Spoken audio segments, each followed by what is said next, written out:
Oh, I'll tell you what. When I first started public speaking, Yeah. I remember it was in my martial arts, but it was going from a student to an instructor.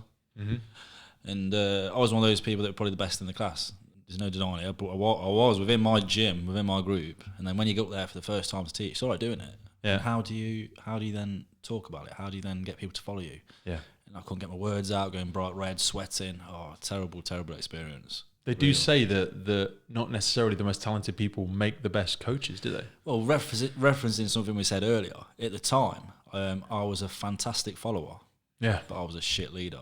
That's really honest of you. How I've become now, my leadership skills, so to speak, have grown, and I've done a lot of work on them. And I'm a coach now. I lead from the front, and that's probably the best way to describe it. It's being able to explain a process to somebody as well, isn't it? Because a lot of things that you do, and I imagine martial arts is a perfect example, some of the movements are so complex, but they've become automatic. Do you know what I mean? You've put them into that subliminal mind where you just, the first time you learned to drive.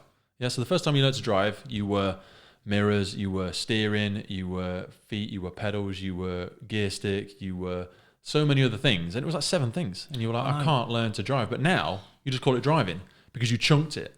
You put all those 7 things. Now, if you went to have a driving test now and you tried to de-chunk it, if you go, oh God, I've got to remember my mirrors and I've got to remember my thing, you'd mess the whole thing up. And it's similar with coaching. If you do a standard martial arts move and you just did it now on somebody, and I said, Rich, show me how to do that. Somebody who struggles with coaching would struggle to break up that automated movement and go, now there's 5 steps. I want you to master this one first. It's something I use. It's called a PCP. Have you heard of that? Praise, correct, praise. Yeah, absolutely. We use that a lot, especially in teaching. I mean, it's so important because say someone comes in, we're not just referencing martial arts here.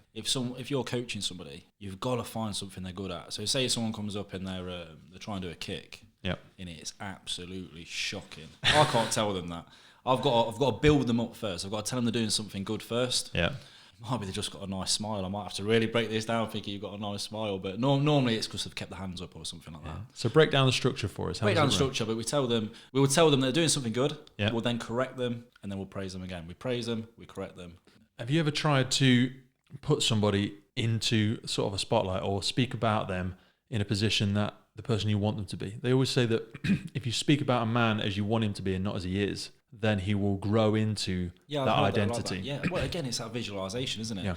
But through doing that, you're trying to help them see it for themselves. So it's like me saying to you, Rich, I know you're a fantastic fighter. I love how disciplined you are. I was really surprised this morning to see you turn up without your gloves.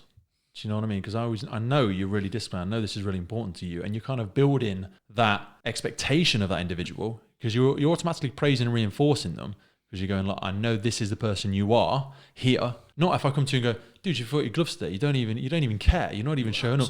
You're giving them that identity and they're saying, well, you think I'm rubbish. So I might as well be rubbish because you think I'm rubbish. And it becomes self-perpetuating. But if I put your identity over here and say, dude, you're so dedicated. You're so disciplined. I know you love this because you've been coming for years. What are you doing? What's happened today? And also then it comes from a place of understanding.